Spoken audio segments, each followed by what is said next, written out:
Olá, pessoal. Voltamos rapidamente, terceiro bloco começando. Aula de História do Brasil e eu prometi no final da última aula, vamos responder a primeira questão.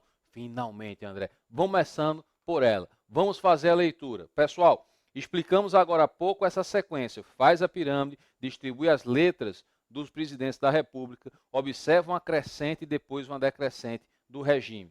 Primeira questão. Podemos considerar a Constituição de 88 o marco que pôs fim aos últimos vestígios formais do regime autoritário.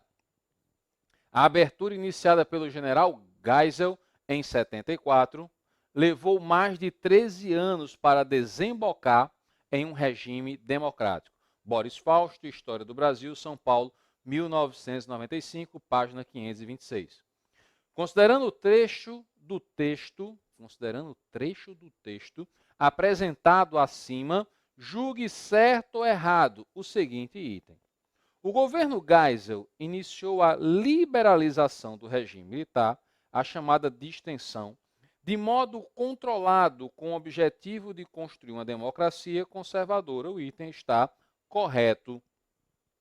Uma abertura controlada, um modo controlado, lento, gradual e seguro. Isso é um controle? É um controle. Item 2. A luta armada contra o regime militar, promovida por organizações políticas de esquerda, abalou a estrutura política autoritária. Lamento informar, mas não houve um abalo da estrutura política autoritária com a luta armada. Criando as condições, você teve um aumento da repressão, inclusive, criando as condições para a vitória da chapa oposicionista Tancredo Neves José Sarney na eleição de 35. O item está errado. Muita gente cai nesse item. Aqui ele destaca luta armada. Falso. Gerou condições? Abalou? Abalou não, levado na cabeça. Próximo tópico. O governo Sarney caracterizou-se pela garantia do exercício de liberdades individuais. Isso aí não, porque o governo Sarney você tem inúmeros pontos de autoridade. Pelo relativo sucesso na luta contra a inflação. Você pode até querer discordar disso, mas quando chega aqui, ó, aí é impossível.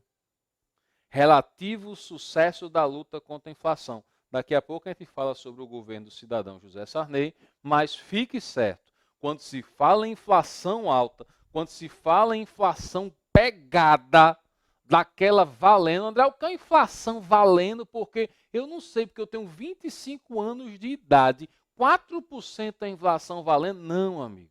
Quando eu vou falar do governo Sarney, eu estou falando de uma inflação, deixa eu soltar aqui o pincel, aqui ó, 6%? Não, 60%. 60% de inflação. Por ano? Não, por mês. Isso é que é a inflação. A expressão inflação galopante e hiperinflação era usada constantemente no Jornal Nacional. Gente, letra E, falso. Aliás, letra E não, aquele item é falso. Próximo.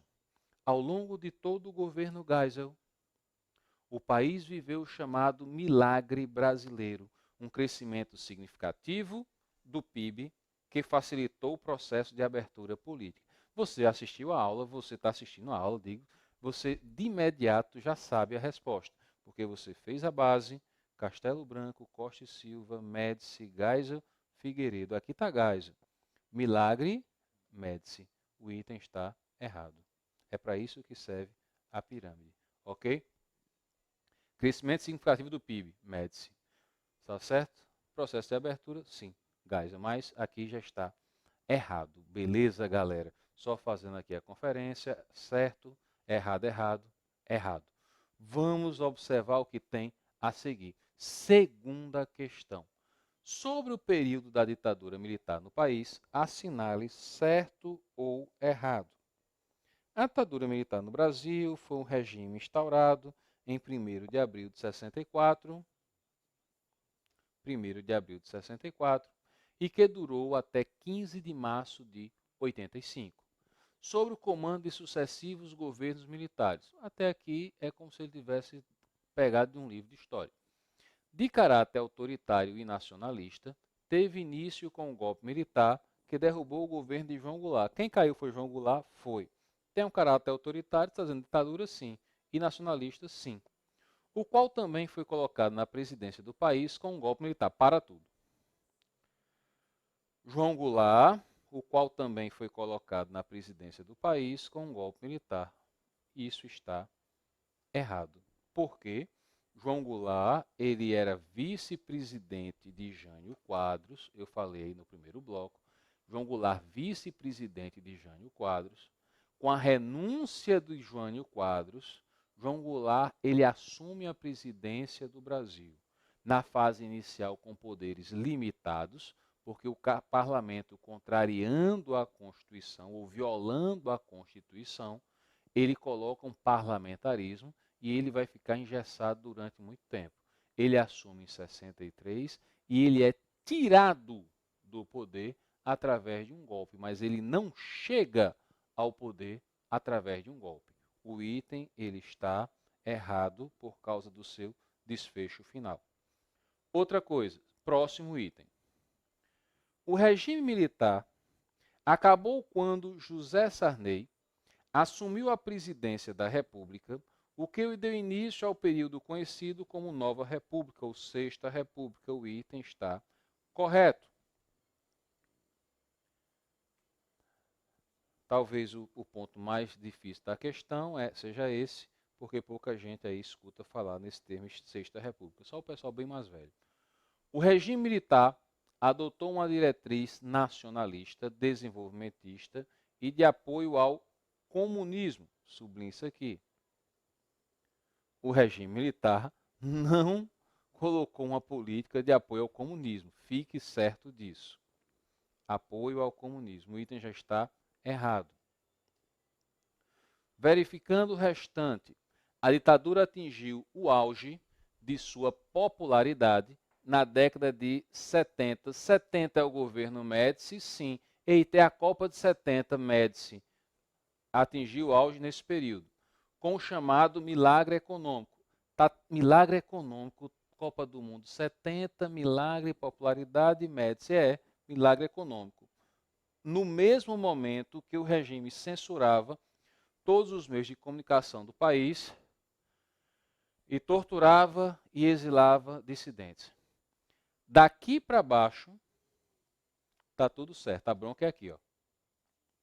O item errado. É até uma elaboração difícil em prova de história.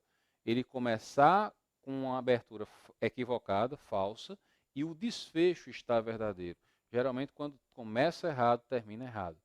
Na década de 90, circule por gentileza, assim como outros regimes militares latino-americanos, a ditadura brasileira entrou em decadência quando o governo não conseguiu mais estimular a economia. Para tudo. Os regimes militares da ditadura brasileira entrou em decadência. Sabe por que a ditadura militar não entrou em decadência na década de 90? Porque ela acaba na década de 80. A decadência, 1985. A decadência na década de 80 e não 90. O item está errado. Quando o governo não conseguiu mais estimular a economia, controlar a inflação crônica e os níveis crescentes de concentração de renda e pobreza provenientes de seu projeto econômico, o que deu impulso ao movimento pró-democrático. O item ele está errado, ok? Seguindo. Terceira questão. Acerca da história do Brasil, assinale certo ou errado. O período que vai de 1900 a 1945, a partir da derrubada do presidente Washington Luiz, em 1930, até a volta do país à democracia em 45, é chamado de Era Vargas, em razão do forte controle de Getúlio Dornelles Vargas, coloque um R aqui por gentileza, Dornelles Vargas, tiro o M e boto um N, que assumiu o controle do país no período. Nesse período está compreendido o chamado Estado Novo, de 37 a 45. Pessoal, vou deixar aqui no painel que fica mais fácil explicar. A chamada, vou botar Era Vargas, ela vai de 1930 a 1945. Beleza? 45. Ok? Tudo bem. Ela pode ser dividida em 3 partes. 1930 a 1934, quando nós temos o período constitucional. Vou botar aqui PC, período constitucional. 1934 a 1937. Aliás, desculpe aqui. Você bota aqui governo provisório, GP. Aqui você bota período constitucional ou governo constitucional. E aqui você tem o mais famoso deles, que vai de 1937 a 1945, que é justamente o chamado Estado Novo. Ok? Tá feinho, mas é eficiente. Então, a questão ela está perfeita, ela vem a ser bem didática, o item ele está correto. 30 a 45 era Vargas, quem cai é um Washington Luiz. Aqui você tem o Estado Novo, que é a ditadura varguista, que aqui ele coloca na questão. O item ele está correto. Seguindo. A ditadura militar, a pretexto de combater a subversão e a corrupção, suprimiu direitos constitucionais, perseguiu e censurou os meios de comunicação. A ditadura militar, a pretexto de combater a subversão e a corrupção, suprimiu direitos constitucionais. Perfeito. Extinguiu os partidos políticos e criou o bipartidarismo. Até aqui está ótimo. Após o fim do regime militar, os deputados federais e senadores se reuniram no ano de 88 em Assembleia Nacional Constituinte e promulgaram uma nova Constituição que amplia os direitos individuais. O país se redemocratizava, avança economicamente e cada vez mais se insere no cenário internacional. O item ele está perfeito.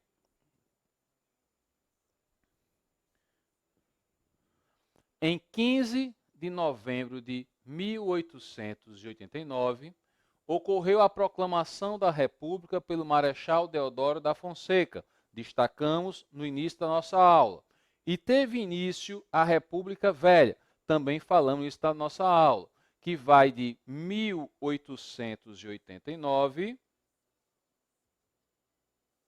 com o Marechal Deodoro inaugurando, até 1930, com a queda do presidente Washington Luiz.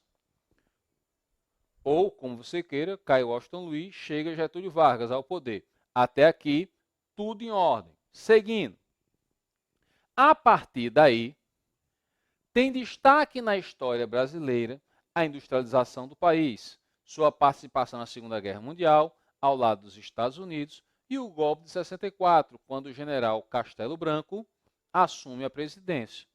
O item ele está como se fosse didático para você. O item está correto. Tá didático não, vou trocar a expressão. Ele está com uma forma conceitual para você. O item está perfeito, correto. Quando você tem o final do governo do presidente João Figueiredo, nós temos um chamado processo de redemocratização do país. Ainda no governo João Figueiredo, um jovem deputado na época, hoje já falecido, Dante de Oliveira, ele percebe que não tinha nenhum projeto para as eleições diretas para presidente do Brasil. E ele vem a pautar no Congresso, que vai ser conhecida com a emenda Dante de Oliveira, de abril de 84.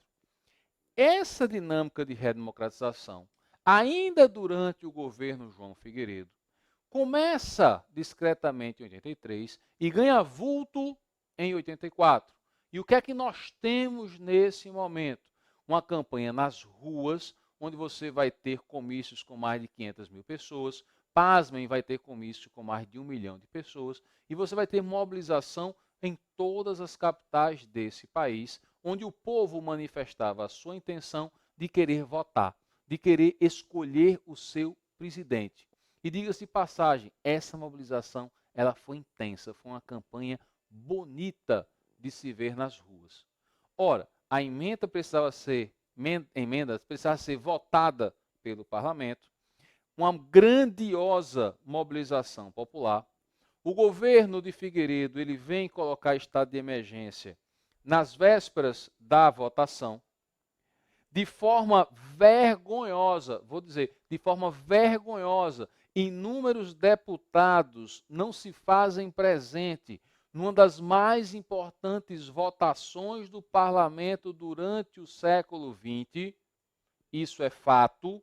Muitos faltaram, muitos se acovardaram e não tiveram coragem de votar para que a eleição fosse direta. Existia naquele cenário político uma preocupação de ambos os lados, por parte dos militares, de que, caso a emenda fosse aprovada, um presidente que chegasse com a força do voto do povo poderia adotar uma política que viesse a prejudicar aqueles que participaram do movimento.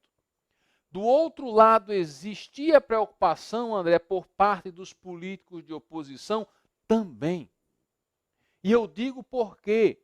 Porque prontamente eles tinham medo que, caso a emenda conseguisse a vitória, os militares não recuassem mais e abandonassem a ideia de voltar às casernas e endurecessem novamente o sistema.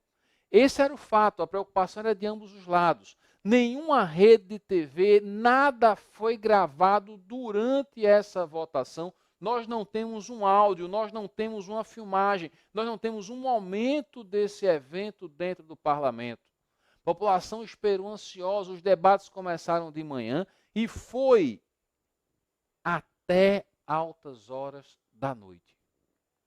A população, quando acorda, vê frustrado o seu sonho de poder escolher naquele momento o presidente da República. E fica sabendo que a eleição presidencial, o próximo presidente, ele seria escolhido de forma indireta. Eu chamo sua atenção que rádio e TV foram proibidos de transmitir a votação e a emenda vetada pelo Congresso perdeu por 22 votos. Ok? Uma discreta diferença e, diga-se passagem, graças à omissão de muitos que se acovardaram em se fazer presente. Seguindo, quem vem ser o primeiro presidente civil eleito não pelo povo, de forma indireta, após o regime militar, José Sarney? O que eu preciso destacar para vocês? Teve campanha nas ruas? Teve, mas de forma simbólica. O candidato da oposição vinha a ser um cidadão chamado Tancredo Neves. Tancredo Neves e os seus partidários sabiam que não teriam votos suficientes para derrotar os políticos apoiados pelos militares. Mas um segmento, um grupo de políticos que passou todo o período sendo custeado ou apoiando, melhor a palavra, apoiando os militares, debandou para a oposição e se colocou a serviço, desde que pudessem ocupar o cargo de vice-presidente. E quem foi esse que foi um político de apoio permanente ao regime militar, que mudou de lado para ser vice-presidente na chapa de oposição? Justamente José Sarney. A chapa Tancredo Neves tinha como vice José Sarney, algo que incomodava demais inúmeros políticos do PMDB. Ora, para a surpresa de muitos, você vai ter Tancredo Neves sendo eleito, graças aos votos que esse grupo político veio a agregar. Isso não veio a ser a surpresa, mas o que veio a ser surpresa para a população é que o candidato estava doente.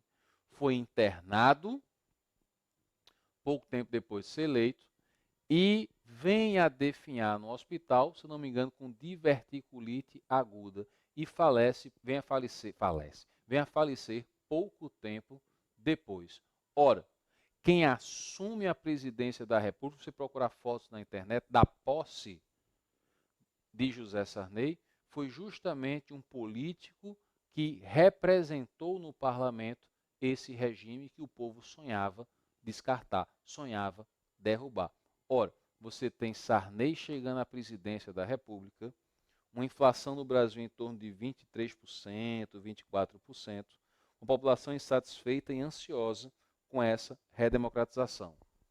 De cara, pouco tempo após a posse, você vai ver o governo Sarney pondo em prática o chamado Plano Cruzado em fevereiro de 86. E esse Plano Cruzado tinha como objetivo congelamento de preços e de salários. Ora, o pessoal da época, ele memorizou essa ideia de congelamento de preços. Pouca gente atina quando aparece na prova e erra que o congelamento também foi de salário. Pessoal, o que acontece quando o Plano Cruzado veio ser chamado, veio ser posto em prática? Foi uma euforia. Imagine um povo que está vivendo uma inflação de 20 e poucos %, de repente chega um presidente, tem vídeo no YouTube, brasileiros e brasileiras e tal, e anuncia esse plano, o povo fica perplexo, o povo fica maravilhado. O presidente nada vai aumentar nada. E ele colocando que o plano não era dele, o plano não era do governo, o plano é nosso, o plano é do Brasil, precisamos fiscalizar. Não compre com ágio, não compre nada fora da tabela, pesquise, você é um fiscal, você é responsável. Gente, isso foi incorporado pela nação brasileira. As tabelas da Sunab, quando saiu no jornal, o povo comprava e tirava xerox. O jornal vendia rapidamente quando tinha tabela da Sunab, porque o pessoal comprava e saía, ia no supermercado para ver se o preço estava de acordo com o que o presidente tinha mandado. O pessoal começou a fazer broche com um bigode bem grande, característico lá do presidente, ou então, I love Sarney. Gente fazendo adesivo em carro. E é o tal dos fiscais do Sarney ganhar as urnas. Aposentado infernizava supermercado fiscalizando item por item. A popularidade do presidente fez o que, André? Subiu até a lua. Todo mundo já tinha esquecido que ele tinha sido político partidário do regime militar.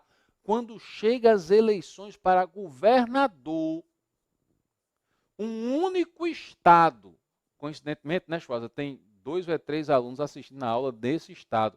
Sergipe foi o único estado naquela eleição que o governador eleito não era partidário de Sarney, não estava sendo apoiado por Sarney. Resultado, era uma eleição importantíssima para o Brasil, a eleição de 86. Por que importantíssima, André? Porque os deputados, os senadores eleitos em 86, eles seriam justamente os responsáveis pela elaboração da Assembleia Nacional Constituinte. A Assembleia Nacional Constituinte que foi convocada em 87 e a Constituição que foi promulgada em 88. E quando teve a eleição, que teve o resultado das urnas, o povo entendeu o que era o Plano Cruzado. Meses antes começava a aparecer problemas nesses planos. Apareceu helicóptero sobrevoando o pasto das fazendas, mostrando muito gado. Aí depois o repórter ia para um frigorífico e mostrava pouca carne. E depois ia para o supermercado e mostrava as prateleiras vazias. E o povo, presidente, cadê a carne? Ele substitua, coma frango, coma peixe, mas não compre com ágio. E começou a faltar leite em pó. Isso aí foi complicado demais. O cara tinha menino pequeno, engurujando dentro de casa, parecendo ameixa seca. Estava indo comprar no supermercado escondido, porque o preço era mais caro. Quem tinha para vender estava mais caro. O cara saía do supermercado parecendo traficante de drogas e com vergonha, porque aquilo ali estava sabotando o país, mas ele tinha que alimentar o seu filho. O Brasil importou leite da Argentina, importou leite da Rússia, uma lata de alumínio gigante, que o pessoal dizia que era o leite de Chernobyl por causa do acidente da usina, que também foi em 86. Mas quando teve a eleição, poucos dias depois, pouquíssimos dias, não chegou a 7 dias não, você vai ter a face do que era o plano cruzado. E o que era, André? O plano cruzado era um plano eleitoreiro. Era um plano eleitoreiro. O congelamento cai e ele vai lançar um outro plano descongelando o preço. E o salário do povo ferrado. Ele congelou os preços na alta, enquanto o empresariado estava tendo lucro. O que é que aconteceu? O produto estava na prateleira. Quando a inflação começou a corroer esse lucro, o produto desapareceu porque ele começou a boicotar o plano. Essa vem a ser a sistemática do plano cruzado. É o que acontece no governo Sarney, o que mais aparece em prova quando se fala do governo Sarney. Ora, as eleições de 86, o PMDB foi o grande vitorioso. Ele vai, assim que tem as eleições, aparece o Plano Cruzado 2 e você tem um descongelamento de preço. Foi uma frustração nacional. E daí para frente você tem uma série de planos econômicos e o Brasil mergulhando no final do governo Sarney, e a expressão é essa, violenta exceção. Você pode também escutar falar em hiperinflação, inflação galopante, porque o que danado vencer essa inflação galopante? Uma inflação batendo na cara do povo de 60%. Você tinha gente colocando, volta danado, você tinha gente colocando dinheiro na poupança com a ilusão de que estava enriquecendo, porque você depositar um dinheiro no outro mês, ter 60% em cima disso, o cara está fantasiando que está enriquecendo, mas a inflação estava consumindo todo esse recurso. Estava sendo apenas um disfarce. Ora, o que é que nós vamos ter pela frente? Quando você tem no governo Sarney, você também fala da Assembleia Constituinte, como nós temos agora há pouco, a Constituição promulgada em 87, uma queda drástica do consumo. Com a inflação dessa, o povo apertou o cinto até onde podia, e no final do governo, já cambaleando, você vai ver o governo decretando moratória da dívida externa. Aí é que a coisa fica pior. Por que a coisa fica pior, André? Porque o que acontece? Imagine você anunciar para o mundo: estou devendo, não estou negando, mas não posso pagar. Quem vai querer vender para esse país? Quem vai vender para esse país, claro, vai vender mais caro, porque representava um risco vender para esse país. Ora, vê o seguinte, quando você tem aqui o final do governo Sarney, você tem a campanha eleitoral de 89. E pelo texto constitucional, o voto era facultativo para maiores de 16 anos e menores de 18 anos. E é obrigatório para maiores de 18 anos. Ora, a geração Coca-Cola, como era chamada por causa da música, geração Coca-Cola, estava indo às ruas. E, gente, um depoimento particular. Essa foi a primeira eleição que eu votei. Eu estava indo votar pela primeira vez na minha vida e estava indo escolher um presidente da República. O meu pai, nascido em 1943, estava indo votar pela primeira vez para presidente da República. Isso é interessantíssimo. E meu avô, de 1914, tinha votado pouquíssimas vezes para presidente da República. Gente, a geração Coca-Cola estava indo nas ruas. As pessoas diziam que o fator desses jovens poderia provocar mudanças nos resultados eleitorais. Uma campanha eleitoral transmitida pela TV tinha um horário político. Imagine você ter um horário político, aquele negócio enfadado que quase ninguém quer ver, tinha mais audiência do que novela da Globo na época. E você se divertia assistindo horário eleitoral, você ficava encantado, porque você tinha 10, 12 candidatos aparecendo lá, alguns com poucos segundos para dar sua mensagem. E o que se esperava no início da campanha eleitoral? O que se esperava é que a esquerda fosse se encontrar no segundo turno. Porque apareciam dois candidatos de esquerda bastante representativos naquela época, que começa a chegar com grande força. Um cidadão chamado Leonel Brizola e o outro chamado Luiz Inácio Lula da Silva. um que vinha com a força da militância partidária e um que vinha da antiga esquerda nacionalista.